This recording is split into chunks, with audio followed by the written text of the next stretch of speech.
बात करें तो बेशर्म तो कहीं पे भी मिलते हैं। जैसे उनकी बेशर्मी का तो अंदाजा हो ही गया कि किस तरीके से पहले तो उन्होंने हमारे प्राइम मिनिस्टर को इंसल्ट के तौर पे बुच्चर बोला। पहले तो उन्होंने इंडिया के बारे में बहुत सारी चीजें बोली यूएन में, फिर जाके वो वही बेशर्म मुंह लेके जो है एससीओ मीटिंग के लिए गए। तो उससे क्लियर कट दिखता है, तो वो जो इंसान दो चीजें एट ए टाइम दो रवैये रख सकता है, वो कुछ भी कर सकता है। एजुकेटेड है, हमारी यूथ समझ रही है। और सेकंड थिंग, आपने फ्रीडम की बात की, तो फ्रीडम तब से ही था जब से महात्मा गांधी ने यहाँ पे फ्रीडम लाया था। जब से हम ब्रिटिश रूल से, जब से हम ब्रिटिशर से आजाद हुए थे, तब से ही इंडिया में फ्रीडम था। और अब भी इंडिया में फ्रीडम है और मरते दम तक इंडिया में फ्रीडम रहेगा।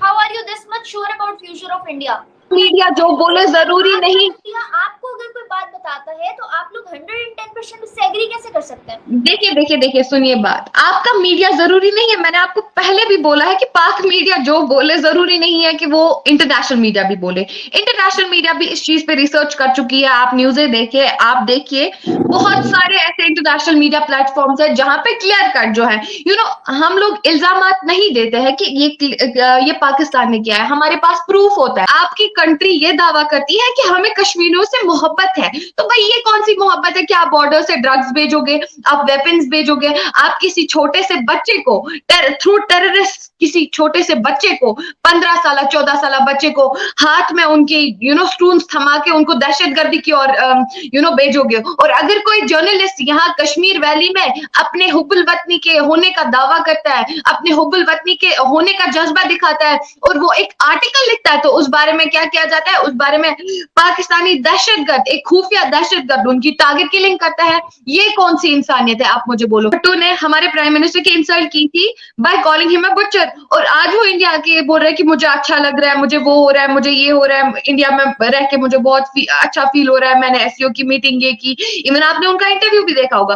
तो इट्स कॉल्ड दोगलापन, जो हर पाकिस्तानी के मन में होता है। सॉरी, आप भी पाकिस्तानी हो, बट मैं ये कहना चाहूंगी कि जिस तरीके से वो दोगलापन था उस टाइम पे, उन्होंने हमारे प्राइम मिनिस्टर को कुरेदा। उस टाइम पे उन्होंने प्राइम मिनिस्टर के लिए, हमारे प्राइम मिनिस्टर के लिए उनके आई एग्री, लेकिन देखो वहां पे अगर फॉर एग्जांपल पूरे हिंदुस्तान में 1.5 अरब की आबादी है, कहीं पे कोई अटैक हो रहा है, कोई लड़ाई हो रही है, कोई फसाद हो रहा है, जैसे भी पुंछ अटैक हुआ या कहीं पे कुछ भी होता है, तो क्या 110% हर दफा पाकिस्तान है रिस्पॉन्सिबल थोड़ी हो सकता है? Might possible. देखिए पाकिस्तान जो ही कहते हैं ना, जो हमारे प्राइम मिनिस्टर की इज्जत नहीं करेगा, हम उसकी इज्जत कभी नहीं करेंगे। हमारे देश का चाहे छोटे से छोटा इंसान हो या बड़े से बड़ा इंसान हो, चाहे कोई फॉरेन मिनिस्टर हो, चाहे कोई भी मिनिस्टर हो या छोटे से छोटा आम आदमी हो, हम उस इंसान की कतई इज्जत नहीं करेंगे। हम उस इंसान की कभी इज्जत नहीं करेंगे जो हमारे प्राइम मिनिस्टर, जो हमारे कंट्री के असूलों, जो हमारे कंट्री के देशवासियों के साथ खेले और जो मुल्क दहशतगर्दी को बढ़ावा दे। जयशंकर जी वहां वेलकम करने के लिए सारे मिनिस्टर्स को खड़े हुए थे, उन्होंने एक छोटी सी स्माइल दी, उसके बाद नमस्ते बोला और फिर सीरियस एक्ट स्टार्ट कर दिया। मुझे बताएं, इस तरह का वेलकम इंडिया की जानिब से क्या गेस्चर पोर्ट्रे कर रहा है? क्या वजह थी कि उन्होंने सिर्फ इतनी सी स्माइल दी और नमस्ते बोल के खत्म किया? देखिए, सबसे पहले आपने एससीओ मीटिंग की बात छेड़ी और उसके बाद ही आपने जयशंकर जी का बोला, तो आपको भी पता होना चाहिए कि रीजन क्या है। जो पाकिस्तान इस टाइम पे अगर देखा जाए कि पाकिस्तान ये दावा करता है कि हम फ्रेंडली रिलेशंस इंडिया के साथ बढ़ाना चाहते हैं, लेकिन वही दूसरी तरफ से बात करें, हम हमारे सीमाओं पे जो हमारे जवान शहीद हो रहे हैं, जो लगातार पाकिस्तान के लश्कर तैयबा से ताल्लुक रखने वाले जितने भी टेररिस्ट हैं, आप देख सकते हो बारामूला में भी तसादुम चल रहा है जो कि हमारे कश्मीर का एक पार्ट है। बारामूला, पुंछ, राजौरी पुंछ अटैक में भी हमारे 5 जवान शहीद हुए, तो वहां पे भी लश्कर तैयबा की जो है, जो कि पाकिस्तानी एसोसिएटेड मिलिटेंट्स द्वारा जो है वहां पे अटैक्स हुए और उसमें हमारे 5 जवान शहीद हुए। और अगर बात करेंगे बारामूला की, तो बारामूला में भी आज एनकाउंटर चल रहा है between security forces and terrorist, जो कि पाकिस्तान के दहशतगर्द है।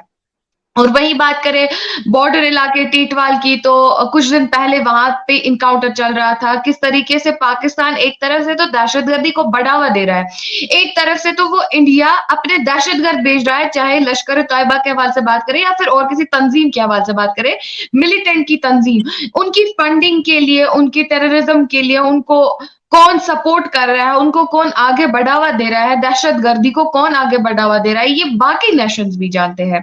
तो जयशंकर जी को ये बात बखूबी पता है। Not only Jaishankar ji, everyone knows, every country knows, everyone knows in India के पाकिस्तान क्या से क्या डिप्लोमेसी, क्या से क्या प्रोपेगेंडे चला रहा है। तो भाई अगर आप देखो, अगर आपके मुल्क में खून रेजी हो रही है, अगर आपके जवान शहीद हो रहे हैं, और जिन लोगों के प्रोपेगेंडे से वो शहीद हो रहे हैं, जिन लोगों की दहशतगर्दी, जिन लोगों के इरादे में ही दहशतगर्दी है, वो लोग क्या ही कुछ हमारे लिए फ्रेंडली रिलेशंस हमारे साथ क्रिएट कर सकते हैं। तो आई थिंक डॉक्टर जयशंकर जी, आपने देखा भी होगा कि वाहिद 2 कंट्रीज के फॉरेन मिनिस्टर्स थे जिनके साथ उनका कुछ रवैया, वैसे तो उन्होंने ठीक से ही रिएक्ट किया जैसे उनको करना चाहिए। I really appreciate them, because अगर शायद मैं होती, हर एक इंडियन के दिल में एक खून खोलता है जब भी हमारे भारत के जितने भी हमारे सोल्जर्स है कि किस तरीके से वो हमारी हिफाजत करते हैं और अपनी जानें निछावर करते हैं अपने वतन के लिए। तो उनमें भी वही एक गुस्सा होगा कि एक तरफ से तो यार ये सीमाओं पे टेररिस्ट फेंक रहे, एक तरफ से तो सीमाओं पे यार ये दहशतगर्दी फैला रहे, तो दूसरे किस्म से बोल रहे हैं कि हम फ्रेंडली रिलेशंस बरकरार कर रहे हैं। और सेकंड थिंग, आपने देखा भी होगा कि आपने पिछला यूएन का इंटरव्यू आपने देखा होगा बिलावल भुट्टो का, किस तरीके से उन्होंने हमारे प्राइम मिनिस्टर श्री नरेंद्र मोदी जी की वहां पे एक तरफ से इंसल्ट की थी, उन्होंने उनको बुचर कह के पुकारा था।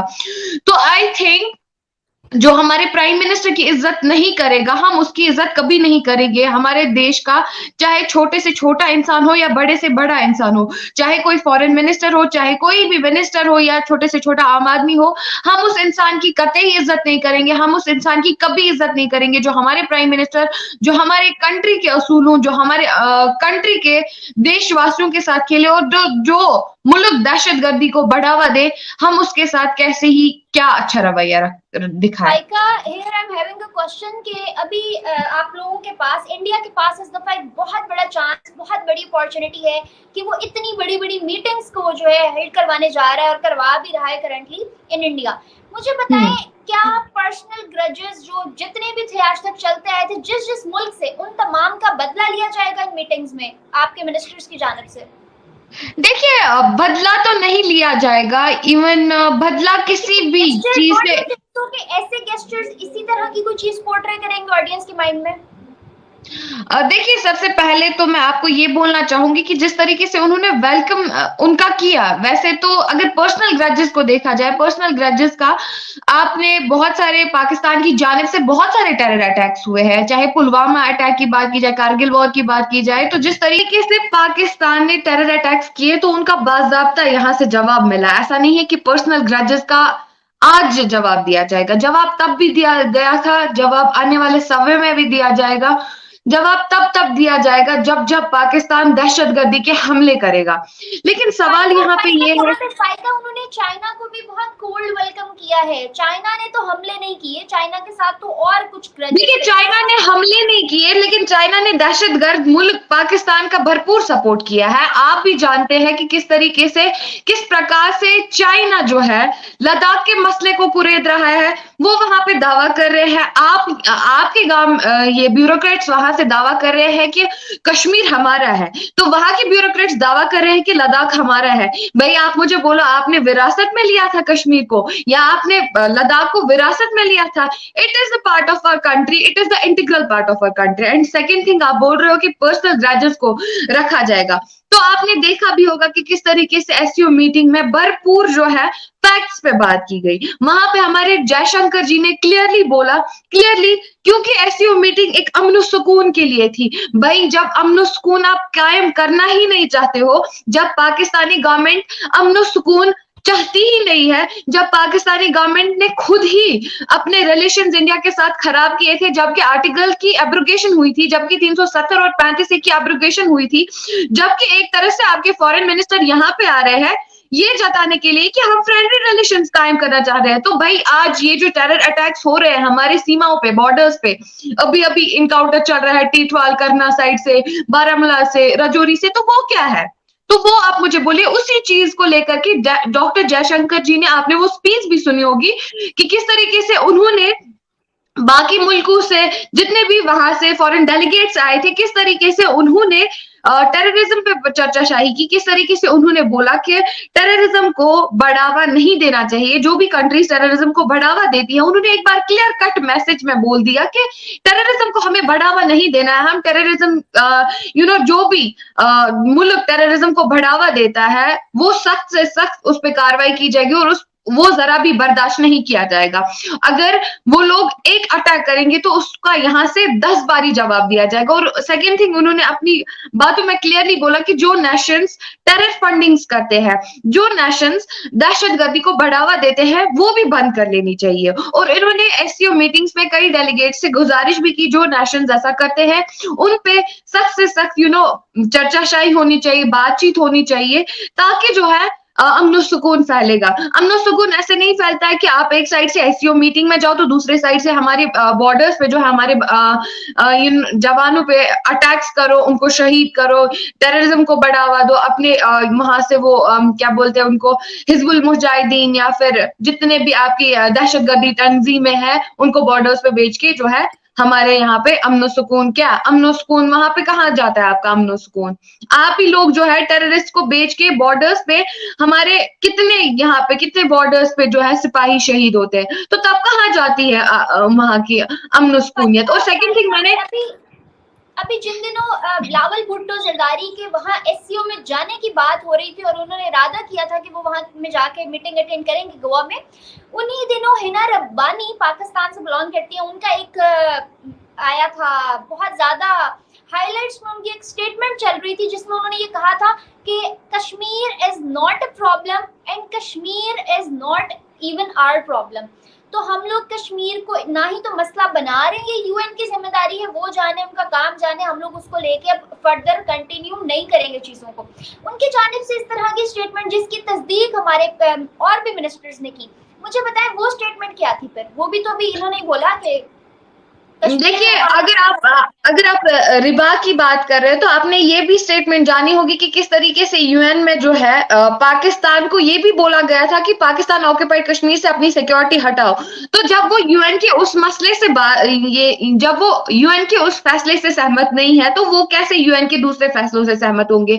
और सेकेंड थिंग, जो पाकिस्तान डिप्लोमेसी, सेकेंड थिंग मैं आपको एक बात बोलूंगी कि पहले बिलावल भुट्टो ने हमारे प्राइम मिनिस्टर की इंसल्ट की थी by calling him a butcher, और आज वो इंडिया के बोल रहे हैं कि मुझे अच्छा लग रहा है, मुझे वो हो रहा है, मुझे ये हो रहा है, इंडिया में रह के मुझे बहुत अच्छा फील हो रहा है, मैंने एससीओ की मीटिंग ये की, इवन आपने उनका इंटरव्यू भी देखा होगा। तो इट्स कॉल्ड दोगलापन, जो हर पाकिस्तानी के मन में होता है। सॉरी, आप भी पाकिस्तानी हो, बट मैं ये कहना चाहूंगी कि जिस तरीके से वो दोगलापन था उस टाइम पे, उन्होंने हमारे प्राइम मिनिस्टर को कुरेदा, उस टाइम पे उन्होंने प्राइम मिनिस्टर के लिए, हमारे प्राइम मिनिस्टर के लिए उनके वर्ड्स में पता नहीं क्या क्या था, बुचर था, वो था, ये था, टेरर अटैक्स इंडिया में होते हैं, गुजरात में ऐसा होता है, तो आज कहां से इंडिया अच्छा हुआ?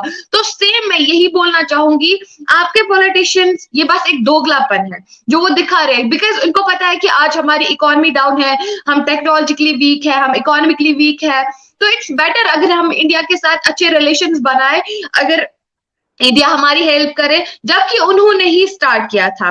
तो आई थिंक एक प्रोपेगेंडा है, ये एक डिप्लोमेसी है जो शायद वो अपने आप को प्रोटेक्ट करने के लिए कर रहे हैं।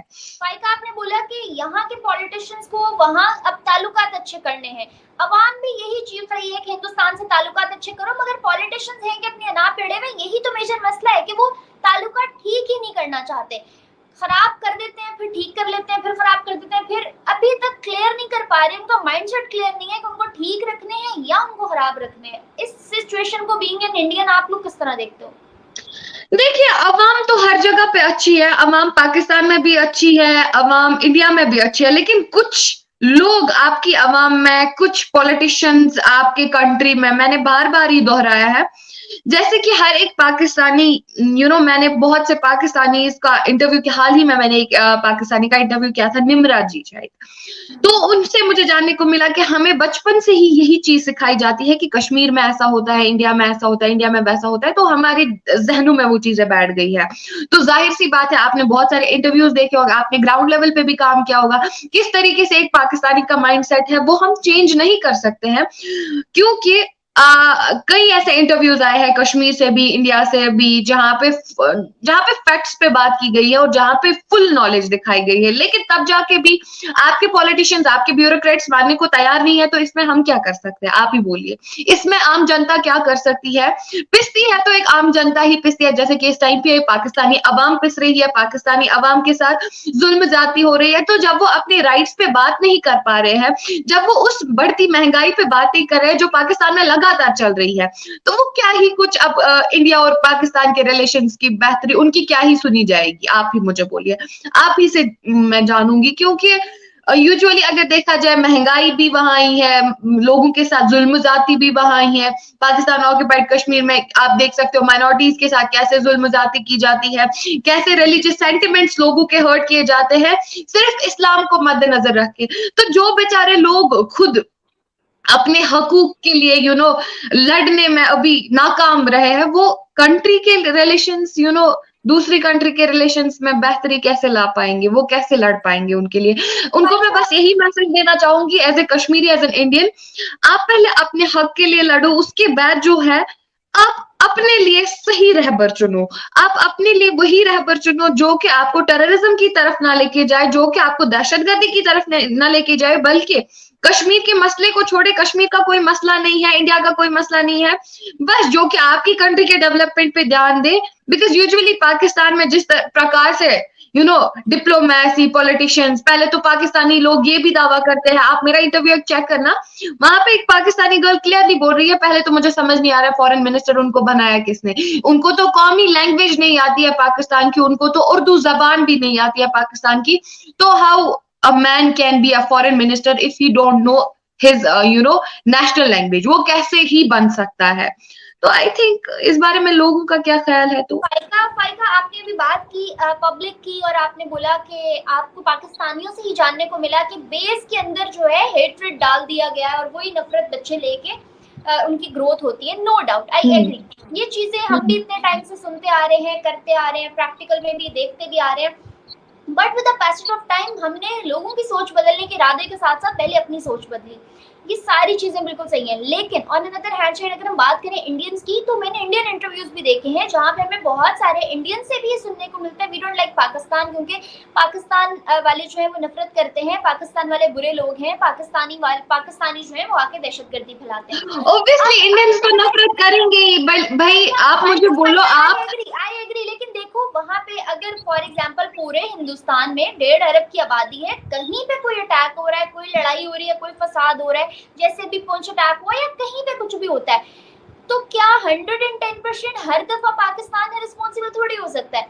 Might possible. देखिए पाकिस्तान जो ही कहते हैं ना, अतीक अहमद का मर्डर हुआ, मुझे बताएं, एक मैं हैरान हूँ कि अतीक अहमद का मर्डर क्यों नहीं डाला गया पाकिस्तान पे, वरना शायद वो भी डाल देते कि ये भी पाकिस्तान ने करवाया। देखिए आप अतीक अहमद की शायद हिस्ट्री नहीं जानते, उनका मर्डर नहीं हुआ है, उनका एनकाउंटर हुआ है। पहली बात तो ये, आप पहले फुल न्यूज का एनकाउंटर नहीं हुआ है, अतीक अहमद के भाई अतीक अहमद का एनकाउंटर हुआ है। और जब आप उनसे आप अतीक अहमद की हिस्ट्री भी जानते होंगे कि वो एक एक मर्डरर थे, वो एक क्रिमिनल थे।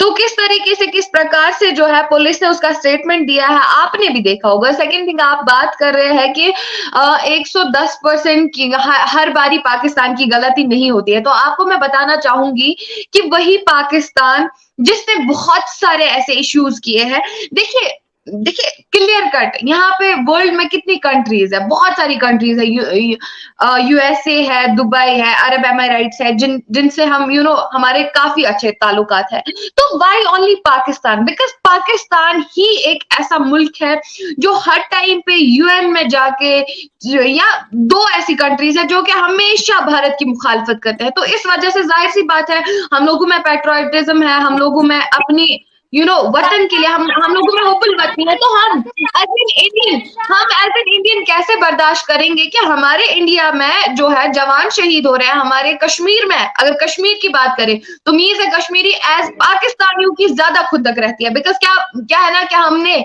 पिछले सालों में काफी कुछ देखा है, हमने यहाँ पे माओ से उनके बच्चे छिनते हुए देखने को मिले हैं। हमने अपने यंग यूथ्स में, उस जमाने में वही बच्चे आज पता नहीं कहाँ होते जिन बच्चों के हाथ में जहर के रूप में वो स्टून्स थमाई गई थी, जिन जिन बच्चों को अगर आपकी कंट्री ये दावा करती है कि हमें कश्मीरियों से मोहब्बत है, तो भाई ये कौन सी मोहब्बत है कि आप बॉर्डर से ड्रग्स भेजोगे, आप वेपन्स भेजोगे, आप किसी छोटे से बच्चे को थ्रू टेररिस्ट, किसी छोटे से बच्चे को 15 साल 14 साल बच्चे को हाथ में उनके स्टून्स थमा के उनको दहशतगर्दी की ओर भेजोगे। और अगर कोई जर्नलिस्ट यहाँ कश्मीर वैली में अपने हुब्बुल वतनी के होने का दावा करता है, अपने हुब्बुल वतनी के होने का जज्बा दिखाता है और वो एक आर्टिकल लिखता है, तो उस बारे में क्या किया जाता है? उस बारे में पाकिस्तानी दहशतगर्द, एक खुफिया दहशतगर्द उनकी टारगेट किलिंग करता है। ये कौन सी इंसानियत है? आप मुझे बोलो, क्या इसके लिए रिस्पॉन्सिबल नहीं है पाकिस्तान? क्या इन सब चीजों के लिए जो कुछ भी कश्मीर ने या जो कुछ भी इंडिया ने या जिन माओ ने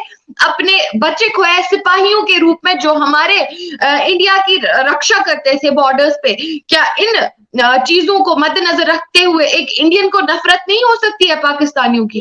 भाई हमने बस जवाबी कार्रवाई की है, हमने ना आपके मसलों में कभी टांग अड़ाने की कोशिश की है, ना आपके कॉन्स्टिट्यूशन में टांग अड़ाने की कभी कोशिश की है, बट हम यही चाहते हैं। इवन पाकिस्तान ऑक्यूपाइड कश्मीर, गिलगित बलोचिस्तान, वहां के लोग तो क्लियर कट बोल रहे हैं कि हमें भाई आजाद छोड़ दो, तो उनके साथ क्यों जुल्म किया जा रहा है? और आई कैन से कि बहुत सारी चीजें, बहुत सारे डिफेक्ट्स आपके कॉन्स्टिट्यूशन में है। तो इस चीज को मद्देनजर रख के ही एक इंडियन पाकिस्तानियों से ही नफरत करता है।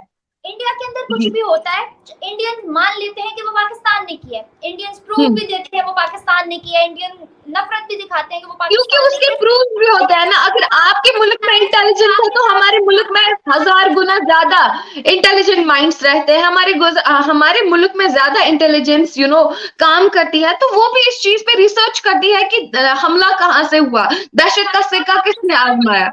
पाकिस्तान के अंदर पेशावर अटैक हुआ एपीएस के ऊपर, कराची मस्जिद अटैक हुआ, हैदराबाद वाला अटैक हुआ, अब फिर रिसेंटली पेशावर अटैक हुआ, कोयटा अटैक हुआ। मुझे बताओ, जो पाकिस्तान के अपने अंदर इतने अटैक्स हो रहे हैं, वो उसका इल्जाम फिर किसको देंगे? यहाँ का मीडिया यही बताता है कि इंडिया ने करवाया, यहाँ का मीडिया यही कहता है कि देखिए पाकिस्तान का मीडिया जो बोले, देखिए पाकिस्तान का मीडिया, पाक मीडिया जो बोले जरूरी नहीं।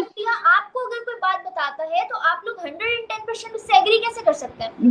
देखिए सुनिए बात, आपका मीडिया जरूरी नहीं है, मैंने आपको पहले भी बोला है कि पाक मीडिया जो बोले जरूरी नहीं है कि वो इंटरनेशनल मीडिया भी बोले। इंटरनेशनल मीडिया भी इस चीज पे रिसर्च कर चुकी है। आप न्यूज़ें देखिए, आप देखिए बहुत सारे ऐसे इंटरनेशनल मीडिया प्लेटफॉर्म्स है जहां पे क्लियर कट जो है हम लोग इल्जामात नहीं देते हैं कि ये पाकिस्तान ने किया है, हमारे पास प्रूफ होता है। हिजबुल मुजाहिदीन या लश्कर तोयबा के जितने भी तंजीमें है ना, वो पाकिस्तान के साथ एफिलेटेड है। और जब भी हम किसी टेररिस्ट को पकड़ते हैं ना, हमारी एजेंसियां, हमारे जितने भी यहाँ पे सोल्जर्स हैं, जब भी कोई टेररिस्ट जद में आ जाता है ना बॉर्डर से, तो वो क्लियर कट पाकिस्तान का नाम वहां पे क्लियर कट होता है, तो उनसे डिटेंशन सेंटर्स में सच उगलवाया भी जाता है। और वो किस प्रकार से पाकिस्तान का नाम लेते हैं, ऐसी इंफॉर्मेशंस भी आती है, ऐसी हमारे इंटेलिजेंस भी वर्क कर रहे हैं। इट्स नॉट लाइक कि हम हवा में तुक्का देते हैं कि पाकिस्तान ने ऐसा किया। सेकंड थिंग, इंटरनेशनल मीडिया भी जानते हैं, ये इंटरनेशनली साबित हुआ है कि पाकिस्तान का इंडिया पे दहशत का हमला काफी हद तक चला है। और पाकिस्तानी मीडिया अपने मुल्क में आके, आपकी नेशनल मीडिया अपने मुल्क में आके ये दावा करती है कि इंडिया ने ऐसा किया है, इंडियन गवर्नमेंट ने ऐसा किया है। तो इंटरनेशनल मीडिया पे वो चीजें क्यों नहीं दिखाई जाती? बिकॉज हम लोग totally affiliated, we are totally affiliated with our country, with our constitution, with our democracy. We are looking after कि हम कहाँ पे तरक्की कर रहे हैं, हम कहाँ पे लैग कर रहे हैं, हमें कहाँ पे चीजों में बेहतरी लानी चाहिए। बतौर किसी अटैक के, बतौर किसी टेररिज्म को बढ़ावा देने में। आंसर मी वन थिंग, अगर इंडिया में होने वाले तमाम हमलों के पीछे पाकिस्तान का हाथ होता है, तो पाकिस्तान में होने वाले हमलों के पीछे किसका हाथ होता है? पेशावर अटैक से लेके कराची और हैदराबाद अटैक्स तक मैंने आपको सब गिनवाए। देखिए ये चीजें देखिए, जिस मुल्क में डिप्लोमेसी और दोगलापन होता है ना, उस मुल्क में कराची हमले, क्योंकि इनके पीछे भी मैं आपको रीजंस बोलती हूँ कि आपकी दहशत जितने भी आपके मुल्क में अटैक्स हो रहे हैं ना, वो आप ही के ब्यूरोक्रेट्स करा सकते हैं, क्योंकि जो आपका वो शाहबाज शरीफ, क्या नाम है, मैंने रिसेंटली सुना था कि उन्होंने हेलीकॉप्टर के जरिए आटे की बोरियां फेंकी थी और अपने आप को हाईलाइट कराने के लिए बोला था कि ये लोगों का मसीहा, ये वो है, ये है, आटा फ्री में दिया जा रहा है। भाई वो महंगाई क्यों नहीं कम की जा रही है? तो मैं आपको बोलना चाहूंगी, जो जिस मुल्क में ब्यूरोक्रेट्स ऐसा करते हैं, जिस मुल्क में पॉलिटिशियंस ऐसा करते हैं, तो वो लोग तो कुछ भी कर सकते हैं। वो तो अपने मुल्क में दहशत के हमले भी कर सकते हैं, वो लोग तो कराची में हमले कर सकते हैं। आपके हैदराबाद, जो मुझे आपसे जानने को मिला है कि आपके मुल्क में कई अटैक्स हुए हैं। तो ऐसे ही शिया जोनासाइड आप देख सकते हो कि शियाज के साथ कितना ज्यादा जुल्म हो रहा है पाकिस्तान में। 7-8 टीचर्स शिया जोनासाइड में मारे गए। भाई क्यों? शिया इंसान नहीं होते हैं? आपके मुल्क में एक इस्लाम को टैगलाइन दी गई है, आपके मुल्क में शियाओं को क्यों मारा जा रहा है? यहाँ पे क्यों नहीं? यहाँ पे भी तो भाई, यहाँ पे भी तो हिंदू मेजोरिटी है, यहाँ पे माइनॉरिटी मेजोरिटी, किसी चीज को लेकर के कॉम्प्रोमाइज किया ही नहीं जाता है। हर एक इंसान को जो है इक्वली ट्रीट किया जाता है। तो वाई ओनली पाकिस्तान? वो क्यों ये दहशत के सिक्के अपने मुल्क में भी खेल रहा है और अपने जिस फ्रीडम की हिंदुस्तान में जिस फ्रीडम की आप बात कर रहे हो वो अब आया है, इससे पहले वो नहीं था। और इससे पहले देखिए, इससे पहले भी फ्रीडम इससे पहले भी था, बट लोगों का माइंडसेट, जैसे कि मैंने आपको बोला ना कि वहां से जितने भी दहशतगर्द आते थे ना, फंडिंग टेररिस्ट की तंजीमें, हमारे लोगों, हमारे बच्चों, हमारे यूथ के दिमागों में वो डालना, क्या बोलते हैं उसको, वो वसवसे डालना, वो गंदे वसवसे, जैसे शैतान वसवसे डालता है ना, तो वैसे ही पाकिस्तान वो वसवसे डालने का काम करता था। लेकिन हमारी यूथ एजुकेटेड है, हमारी यूथ समझ रही है। और सेकंड थिंग, आपने फ्रीडम की बात की, तो फ्रीडम तब से ही था जब से महात्मा गांधी ने यहाँ पे फ्रीडम लाया था। जब से हम ब्रिटिश रूल से, जब से हम ब्रिटिशर्स से आजाद हुए थे, तब से ही इंडिया में फ्रीडम था और अब भी इंडिया में फ्रीडम है और मरते दम तक इंडिया में फ्रीडम रहेगा। How are you this much sure about future of India? Because I am the resident of India. I'm living here and I know I'm facing all the things, all the laws, जो कि constitution में है, जो कि हमारी Indian government हम पे लागू कर रही है। मैं ऑल सब कुछ देख रही हूँ as a resident of India. I am happy here and मैं सब कुछ बहुत ही अच्छे से, बहुत ही क्लियर कट तरीके से और बहुत ही क्लीन तरीके से देख रही हूँ कि किस तरीके से जो है इंडिया अपने रेजिडेंट्स पे भरपूर मेहनत कर रहा है, उनकी डेवलपमेंट के लिए भरपूर काम किए जा रहे हैं। तो I am sure because I know the reality.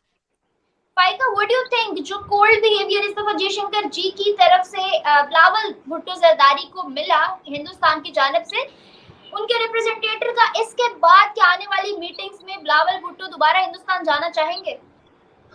देखिए, वैसे बेशर्मों की बात करें तो बेशर्म तो कहीं पे भी मिलते हैं। जैसे